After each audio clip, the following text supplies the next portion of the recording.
Bonsoir et bienvenue sur BFM TV pour BFM Story. Nous sommes ensemble jusqu'à 19 h, en direct bien sûr. Story 1 ce soir, règlement de compte mortel à Marseille sur fond de trafic de drogue.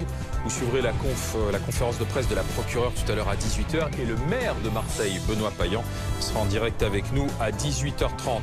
Story 2 ce soir, le match de la honte entre l'OGC Nice et l'Olympique Marseille. Match de Ligue 1 interrompu à cause de l'invasion du terrain par les supporters niçois. Ils disent avoir été provoqués par les joueurs de l'OM.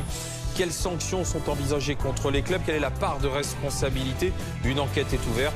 Nous serons ce soir notamment en direct de Marseille. On en parlera avec nos spécialistes bien sûr. Story 3, le pass sanitaire contesté depuis 6 samedis consécutifs mais soutenu et approuvé par les Français. Le mouvement de contestation se retrouve peut-être marginalisé et sur sa fin, le pass sanitaire sera le thème ce soir de Face à Duhamel, avec Alain Duhamel bien sûr et Maud Vergnol du quotidien L'Humanité.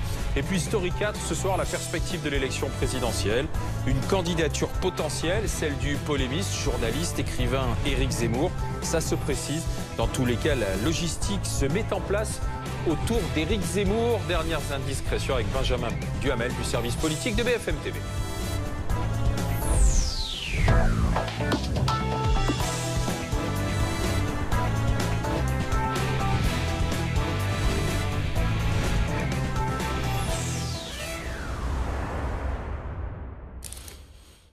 C'est l'un des matchs les plus attendus de la saison dans le sud, le derby entre l'OGC Nice et l'Olympique de Marseille. Et hier, c'était le premier, le match aller au stade de l'Allianz Riviera. Les Niçois attendaient les Marseillais. Ils menaient 1-0 dans une ambiance chaude, comme le connaît habituellement ce derby, jusqu'à ce qu'il y ait ce jet de bouteille contre Dimitri Payet, le joueur de l'OM, qui était déjà cible d'insultes et de divers jets de projectiles lorsque il a répondu et il a renvoyé la bouteille vers la tribune sud du stade de Nice.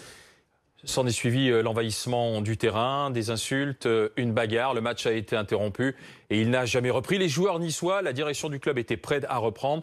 Pas Marseille. Les joueurs de l'OM ont estimé hier soir que leur sécurité n'était pas assurée. Cette affaire va avoir des suites. Une enquête est en cours et la ministre des Sports, Roxana Maracineanu, n'avait pas de mots assez durs pour qualifier cette rencontre.